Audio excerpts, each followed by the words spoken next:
তোমাদের প্রত্যেককে আমার লাস্ট বেঞ্চার্স ইউটিউব চ্যানেল এবং ফেসবুক পেজে স্বাগত। আজকে আমার এটা জেনারেল স্টাডিজ এবং জেনারেল নলেজের উপর চতুর্থ ভিডিও। আজকে তোমাদের যেটা আমি করাবো সেটা হচ্ছে স্ট্যাটিক জিকে, মানে স্ট্যাটিক জিকের সামান্য একটা পার্টের উপর একটা ছোট একটা ভিডিও। আমি এখানে যে সমস্ত ইনফরমেশনগুলো তোমাদের দেব সেটা খুব গুরুত্বপূর্ণ, পাশাপাশি এবং খুব শর্টে আমি সেটা রেডি করেছি। মানে দেখো, সমস্ত স্ট্যাটিক জিকের পার্টের যে অংশগুলো রয়েছে বা পার্ট বা ইনফরমেশনগুলো রয়েছে সেগুলো তো তুমি বইয়েই পেয়ে যাবে।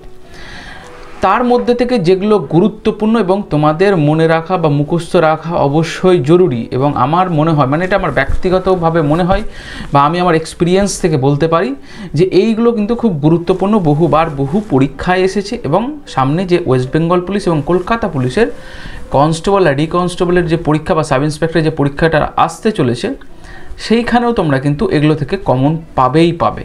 এটা আমার এক্সপিরিয়েন্স, আমার মতামত। তাহলে প্রথম আমি শুরু করছি যে টপিকটা দিয়ে স্ট্যাটিক জিকে, সেটা হচ্ছে হেডকোয়ার্টার। কিছু হেডকোয়ার্টার তোমাদেরকে কিন্তু মনে রাখতে হবে। যেমন 1 নম্বরে Indian institute of forest research. কি বললাম?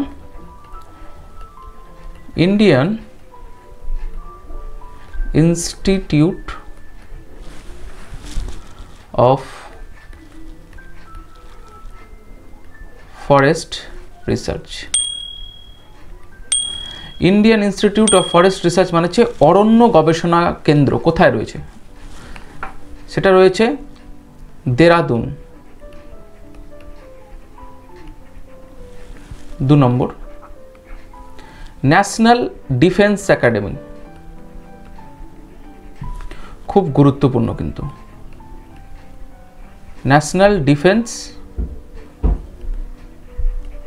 একাডেমি। ন্যাশনাল ডিফেন্স একাডেমি কোথায় রয়েছে? খাদাকওয়াসলা। খাদাকওয়াসলা, এটা কিন্তু মাথায় রাখবে। 3 নম্বর ইন্ডিয়ান এগ্রিকালচারাল রিসার্চ ইনস্টিটিউট। কি বললাম? ইন্ডিয়ান এগ্রিকালচার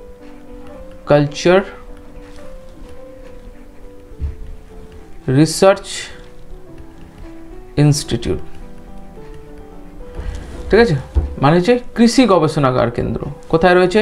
এটা হচ্ছে পুষা agriculture,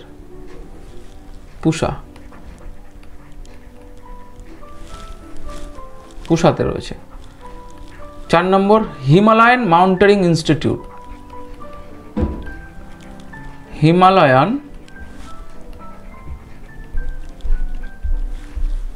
mountaineering institute. Himalayan mountaineering institute কোথায় রয়েছে? এটা রয়েছে দার্জিলিং। ক্লিয়ার? আর লাস্ট হচ্ছে 5 number central road research institute.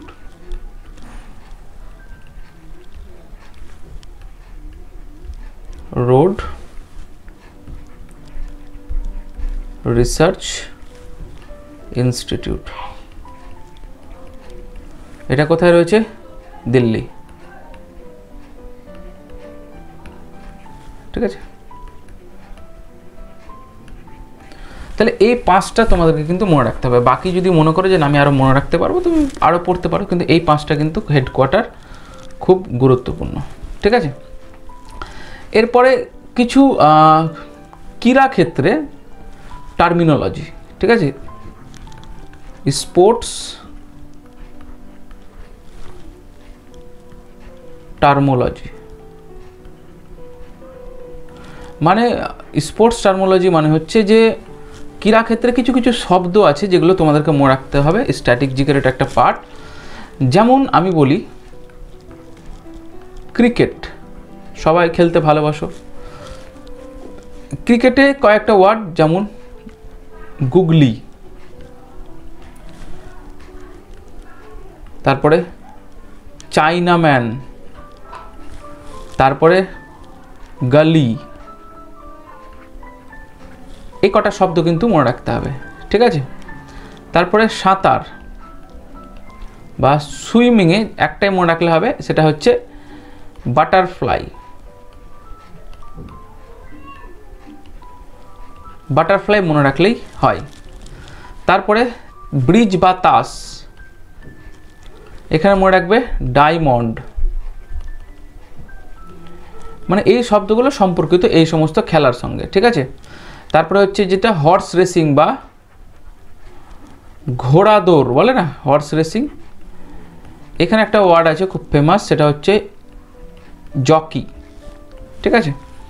তারপরে হচ্ছে বেসবল। বেসবলে একটা ওয়ার্ড খুব জনপ্রিয়, সেটা হচ্ছে হোম। ক্লিয়ার?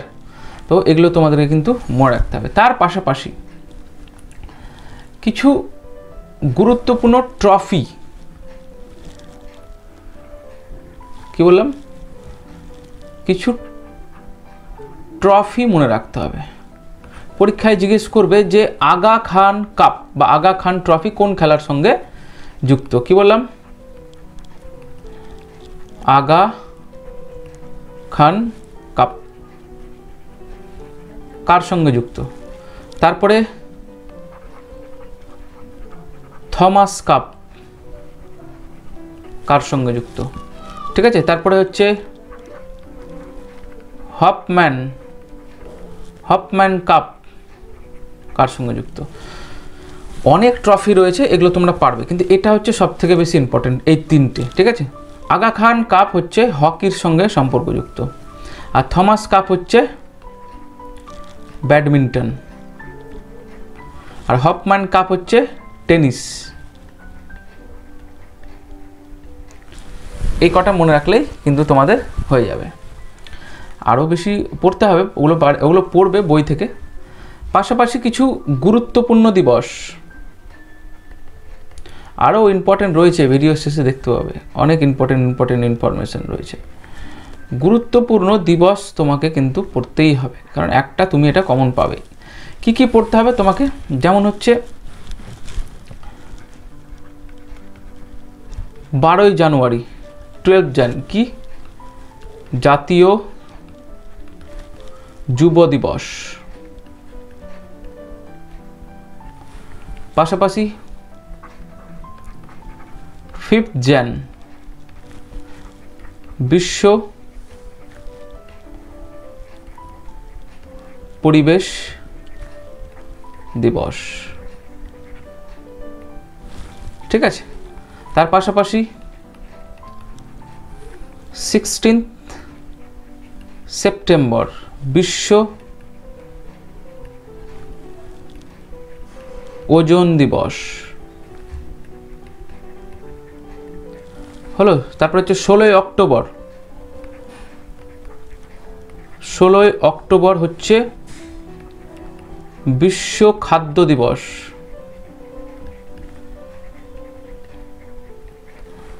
তারপরে 12 মার্চ এটা কি বিশ্ব জল দিবস। এই কয়েকটা গুরুত্বপূর্ণ দিবস তোমাদেরকে কিন্তু মাথায় রাখতে হবে যদি ওয়েস্ট বেঙ্গল পুলিশ এবং কলকাতা পুলিশের পরীক্ষার জন্য তোমরা প্রস্তুতি নিচ্ছ তবেই। এর পাশাপাশি অনেক আছে, তামাক বিরোধী দিবস, মানবাধিকার দিবস, এইডস দিবস, রেড ক্রস দিবস, ওগুলো পড়বে, কিন্তু এগুলো সব থেকে বেশি তার মধ্যে ইম্পর্টেন্ট। পাশাপাশি আমরা দেখব কিছু নৃত্যশৈলী, একটা কোশ্চেন পাবে নৃত্যশৈলী থেকে। বেশি নৃত্য মানে দেখো বইয়ে তো অনেক ধরনেরই নৃত্য রয়েছে, তো সেই ধরনের নৃত্য অত পড়া তো সম্ভব নয়। তার জন্য তোমাকে কিছু গুরুত্বপূর্ণ নৃত্য পড়তে হবে, যেমন পড়তে হবে ভারতনাট্যম।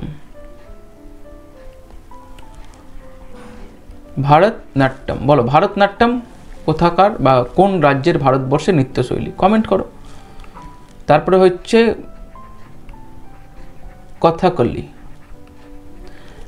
তারপরে হচ্ছে কুচিপুড়ি,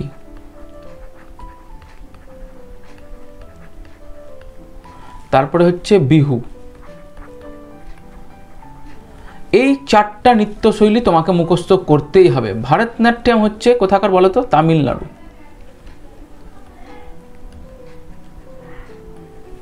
ক্লিয়ার? কেরলের হচ্ছে কথাকলি, কেরল রাজ্যের। অন্ধ্রপ্রদেশের হচ্ছে কুচিপুড়ি, অন্ধ্রপ্রদেশ। আর বিহু হচ্ছে আসাম। তো এই ধরনের নৃত্যশৈলীগুলো তোমাকে কিন্তু মাথায় রাখতেই হবে, ঠিক আছে? এরপরে দেখে নেব কিছু বাদ্যযন্ত্র, মানে বাদ্যযন্ত্রর সঙ্গে সম্পর্কিত কিছু ফেমাস ব্যক্তির নাম, যেমন সানাই। সানাইয়ের সঙ্গে যুক্ত একজন উল্লেখযোগ্য ব্যক্তি হলেন ওস্তাদ, বলো তো কি হবে?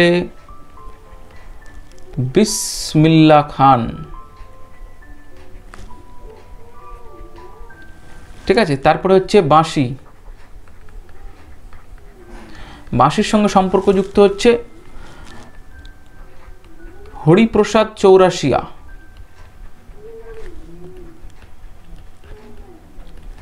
হরিপ্রসাদ চৌরাশিয়া, ঠিক আছে? বাঁশির পর চলে এলো তবলা। তবলাতে ফেমাস ব্যক্তি যার নাম উঠে আসে সেটা হচ্ছে জাকির হুসেন। ইনি ফেমাস বিখ্যাত তবলাবাদক। তারপর হচ্ছে সিতার, পণ্ডিত রবিশঙ্কর।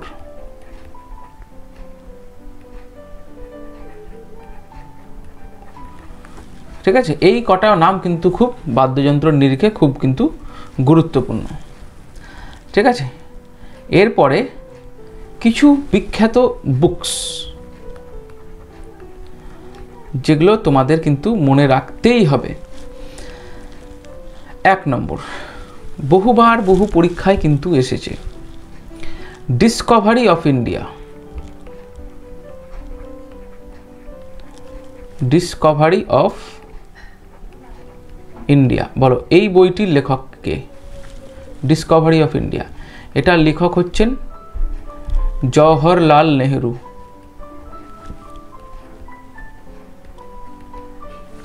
ঠিক আছে? ওকে। 2 নম্বর, ব্রোকেন উইংস।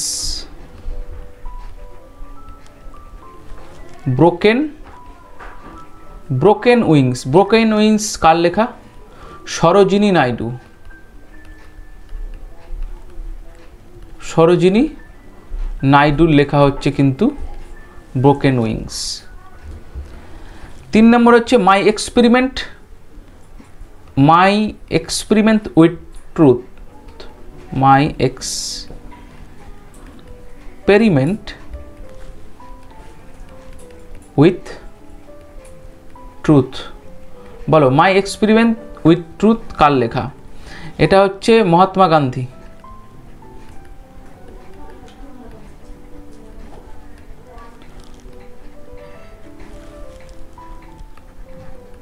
চার number, India wins freedom. India wins freedom. India wins ফ্রিডমের লেখককে এই পুস্তকটির? মৌলানা আবুল কালাম আজাদ। আবুল কালাম আজাদ, ঠিক আছে? 5 নম্বর বই হচ্ছে the god of small thing.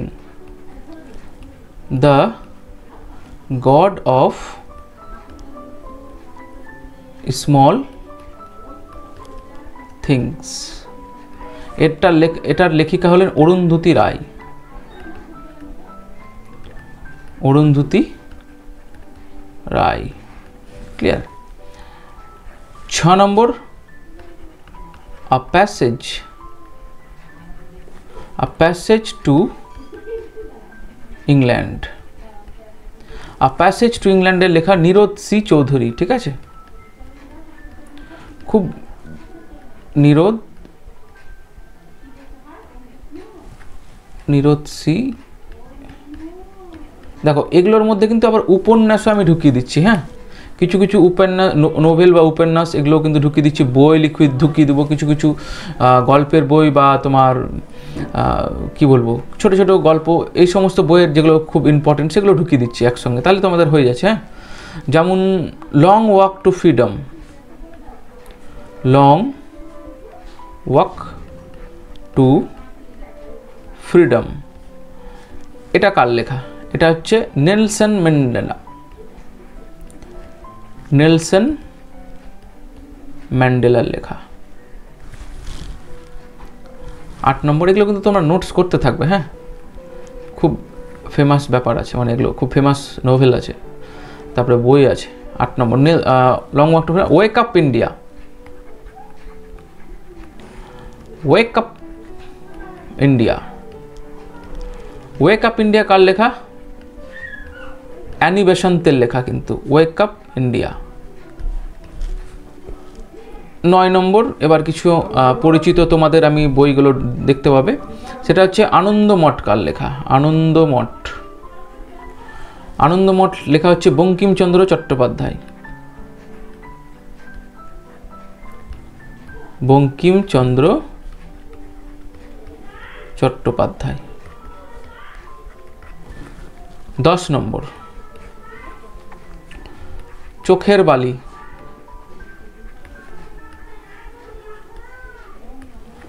বিসর্জন, এই দুটো কার? এটা হচ্ছে রবীন্দ্রনাথ ঠাকুরের, রবীন্দ্রনাথ ঠাকুরের লেখা। এক সেকেন্ড,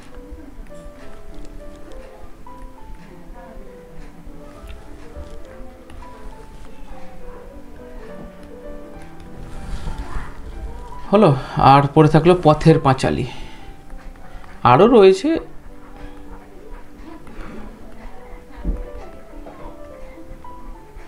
পথের পাঁচালী কার লেখা? বিভূতিভূষণ,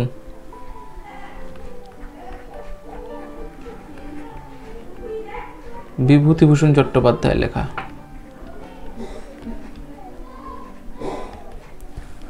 বিভূতিভূষণ বন্দ্যোপাধ্যায় না চট্টোপাধ্যায়? বিভূতিভূষণ চট্টোপাধ্যায় বন্দ্যোপাধ্যায়, বিভূতিভূষণ বন্দ্যোপাধ্যায়, বিভূতিভূষণ বন্দ্যোপাধ্যায় হবে। তোমরা একটু দেখে নেবে, বিভূতিভূষণ বন্দ্যোপাধ্যায় কি চট্টোপাধ্যায় হবে? বিভূতিভূষণ বন্দ্যোপাধ্যায়ই হবে মনে হয়, এটা তোমরা একটু দেখে নিও। হ্যাঁ, বিভূতিভূষণ বন্দ্যোপাধ্যায় কি চট্টোপাধ্যায় হবে, এটা একটু দেখে নিও টাইটেলটা। তো মোটামুটি আমি বলে দিলাম, এ কটা কিন্তু বই তোমাদেরকে মনে রাখতেই হবে। Books, Discovery of India, broken wings, এগুলো বহুবার বহু পরীক্ষায় এসেছে, এবারও আসবে। ঠিক আছে, আচ্ছা, এরপরে আমি যেটা তোমাদের করাবো সেটা হচ্ছে যে পুরস্কার, অ্যাওয়ার্ড। অ্যাওয়ার্ড কোথাকার? আগে আমি করবো ভারতের,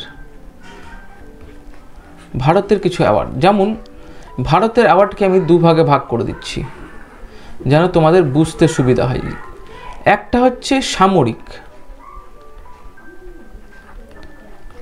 একটা হচ্ছে সামরিক পুরস্কার, একটা হচ্ছে অসামরিক। পরীক্ষায় অসামরিক বা বেসামরিক এটা পেতে পারো। সামরিক মানে হচ্ছে যারা সেনাবাহিনী, ঠিক আছে, বা বাহিনীর সঙ্গে যুক্ত, নৌবাহিনী, স্থলবাহিনী, এদের সঙ্গে যুক্ত। আর অসামরিক কারা? যারা সিভিল, মানে ভারতের যে জনগণ তারা, তাদের সঙ্গে যুক্ত, এই সমস্ত পুরস্কার। তো সামরিক পুরস্কারের যে সর্বোচ্চ পুরস্কার সেটা হচ্ছে কি? পরমবীর চক্র, বীরত্বের জন্য দেওয়া হয় পরমবীর চক্র, সামরিক, ঠিক আছে, সেনাবাহিনীর লোকরাই পাবে। আর অসামরিকের মধ্যে সর্বোচ্চ পুরস্কার ভারতের, সেটা হচ্ছে ভারত রত্ন। পরীক্ষাতে এই কোশ্চেনটাও জিজ্ঞেস করতে পারে যে ভারতের সর্বোচ্চ অসামরিক পুরস্কার কোনটি, বা সামরিক পুরস্কার কোনটি? সামরিক করলে হলে পরমবীর চক্র হবে, আর অসামরিক করলে ভারতরত্ন হবে। পরমবীর চক্রর পর যে পুরস্কারটা দ্বিতীয় সর্বোচ্চ সামরিকে, সেটা আসবে মহাবীর চক্র পুরস্কার। তারপরে 3 নম্বর পর্যায়ে আসবে যেটা, মানে 3 নম্বর হায়েস্ট, তৃতীয় সর্বোচ্চ, সেটা হচ্ছে বীর চক্র। তারপরে চতুর্থতে আসবে অশোক চক্র। ঠিক আছে, ভারতরত্নর পর অসামরিক ক্ষেত্রে দ্বিতীয় সর্বোচ্চ পুরস্কার হচ্ছে পদ্মবিভূষণ, পদ্মবিভূষণ, ঠিক আছে। আর 3 নম্বরে রয়েছে যেটা তৃতীয় সর্বোচ্চ, সেটা হচ্ছে পদ্মভূষণ। 4র্থ নম্বরে রয়েছে পদ্মশ্রী, পদ্মশ্রী পুরস্কার, ঠিক আছে। এটা গেল সামরিক আর অসামরিকের ক্ষেত্রে। এরপরে আরও কিছু আমরা পুরস্কার দেখব যেগুলো থেকে ডাইরেক্ট কোশ্চেন আসে, ঠিক আছে।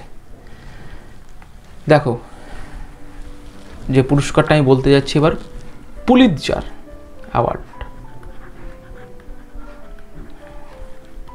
কি বললাম? পুলিৎজার পুরস্কার বা পুলিৎজার অ্যাওয়ার্ড। পুলিৎজার অ্যাওয়ার্ড কিসের জন্য দেওয়া হয়? দেখো, আমি এখানে বলে দিচ্ছি, এটা হচ্ছে পুরস্কার, ঠিক আছে।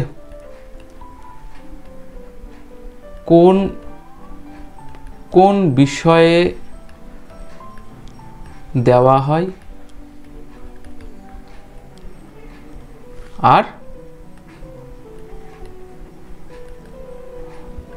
কোথা থেকে দেওয়া হয়।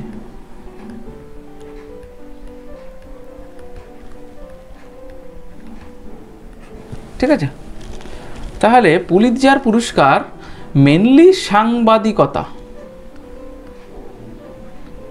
পরীক্ষায় এটাই দেখতে হবে, পুলিৎজার পুরস্কার কোন বিষয়ে দেওয়া হয়, তাহলে সাংবাদিকতা।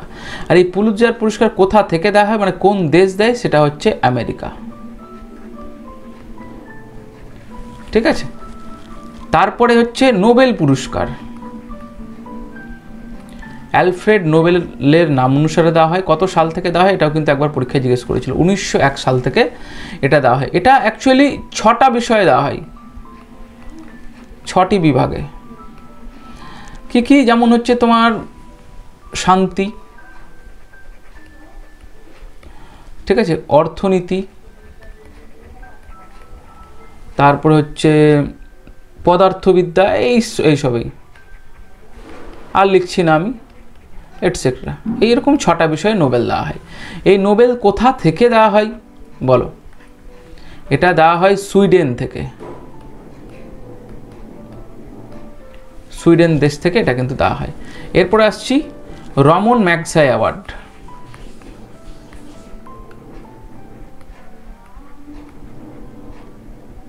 রমন ম্যাগসাই অ্যাওয়ার্ড, এই রমন ম্যাগসাই অ্যাওয়ার্ড যেটা কোথা থেকে দেওয়া, মানে কিসের জন্য দেওয়া হয়? মেনলি হচ্ছে জনসেবা, পাবলিক অ্যাফেয়ার্স বা সাংবাদিকতা,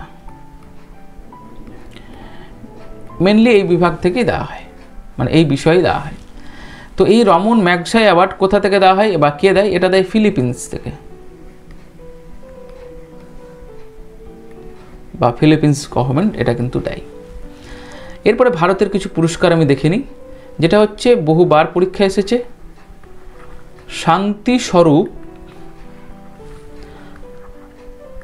ভটনাগর পুরস্কার। এটা দন্তের ন, হ্যাঁ, শান্তি স্বরূপ ভট, আচ্ছা দাঁড়াও লিখে দিই ভালো করে, না তোমরা ভুল করে দেবে। শান্তি স্বরূপ ভটনাগর, শান্তি স্বরূপ ভটনাগর কিসে দেওয়া হয়? বিজ্ঞানে।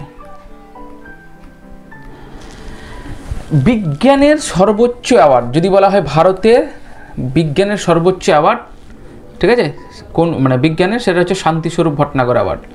এটা কে দেয়? এটা দেয় হচ্ছে CSIR, মানে council of scientific and industrial research, CSIR দেয়, ঠিক আছে। এরপরে হচ্ছে শান্তিস্বরূপ ভটনাগরের পর সেটা হচ্ছে জ্ঞানপীঠ, জ্ঞানপীঠ পুরস্কার। জ্ঞানপীঠ পুরস্কার হচ্ছে ভারতের সাহিত্যে দেওয়া হয় সর্বোচ্চ পুরস্কার, সাহিত্যে সর্বোচ্চ পুরস্কার। এটা কে দেয়? এটা দেয় ভারত, আমাদের ভারত সরকার, এটাও ভারত সরকার দেয় জ্ঞানপীঠ, ঠিক আছে, সাহিত্যে। এরপরে আসছি কলিঙ্গ পুরস্কার। কলিঙ্গ পুরস্কার কিসে দেওয়া হয়? কলিঙ্গ পুরস্কার দেওয়া হয় বিজ্ঞানে। কলিঙ্গ পুরস্কার কিন্তু বিজ্ঞানে দেওয়া হয়, এবং এটা কে দেয়? এটা দেয় ইউনেস্কো, ঠিক আছে। এরপরে আসবো বুকার, বুকার পুরস্কার কিসে দেওয়া হয়? এটাও কিন্তু সাহিত্যে দেওয়া হয়, ঠিক আছে। কে দেয় এটা? আয়ারল্যান্ড, আয়ারল্যান্ড সরকার দেয় এটা বুকার, ঠিক আছে। অর্জুন অ্যাওয়ার্ড, অর্জুন পুরস্কার, অর্জুন পুরস্কার কিসে দেওয়া হয়? অর্জুন পুরস্কার দেওয়া হয় ক্রীড়া ক্ষেত্রে, ঠিক আছে। এটা কে দেয়? এটাও ভারত সরকার দেয়। তারপরে অস্কার অ্যাওয়ার্ড, অস্কার অ্যাওয়ার্ড কিসে দেওয়া হয়? সিনেমাতে, সিনেমার ক্ষেত্রে। এটা কে দেয়? এটা দেয় আমেরিকা, ঠিক আছে। তাহলে আর দ্রোণাচার্য পুরস্কার কাকে দেওয়া হয় সেটা তুমি কমেন্ট করে দাও, আর বলছি না। তাহলে আমি আজকে তোমাদের পুরস্কার দেখিয়ে দিলাম, কোন বিষয়ে দেওয়া হয় বা কোথা থেকে দেওয়া হয় এটা দিয়ে দিলাম, দেখিয়ে দিলাম। তারপরে অ্যাওয়ার্ড বলে দিলাম, ভারত সরকারের যে সামরিক বেসামরিক অ্যাওয়ার্ড আছে, কয়েকটা গুরুত্বপূর্ণ বইয়ের নাম বলে দিলাম, বাদ্যযন্ত্রের সঙ্গে সম্পর্কযুক্ত ব্যক্তির নাম বলে দিলাম। তারপরে আমি কি বললাম? গুরুত্বপূর্ণ দিবস, নৃত্য শৈলী, ঠিক আছে। তারপরে কিছু গুরুত্বপূর্ণ ট্রফি, তারপরে স্পোর্টসের সঙ্গে যুক্ত যে শব্দ বা টার্মিনোলজি, আর কিছু হেডকোয়ার্টার। বাকি যে সমস্ত স্ট্র্যাটেজিকের পার্ট পড়ে থাকলো, নেক্সট আমি আমার পঞ্চম ভিডিওতে দিয়ে দেবো, যেখানে থাকবে ভারত, বাংলা, ঠিক আছে, বিভিন্ন রাজ্যের বিভিন্ন ব্যক্তিত্ব থেকে শুরু করে বিভিন্ন স্পোর্টসের রিলেটেড তোমার স্ট্র্যাটেজিকে উচ্চতম, তার ঠিক আছে, ক্ষুদ্রতম, এই সমস্ত যেগুলো স্ট্র্যাটেজিকের পার্ট রয়েছে, কিন্তু বেছে বেছে যেগুলো আসার মতো আমার মনে হয় ওয়েস্ট বেঙ্গল পুলিশ আর কলকাতা পুলিশের যে সমস্ত পরীক্ষাগুলো রয়েছে সেগুলোতে, সেইভাবেই আমি কিন্তু তোমাদের সামনে এই পঞ্চম ভিডিওতে স্ট্র্যাটেজিকের আরেকটা পার্টে আমি কিন্তু সেটা তোমাদের প্রোভাইড করে দেবো। তাহলে আজকের মতো আপনারা সবাই আমাকে বিদায় দিন। আমি লাস্ট বেঞ্চার্সের পরীক্ষিত স্যার সবাইকে জানাই জয় হিন্দ, বন্দে মাতরম, নমস্কার।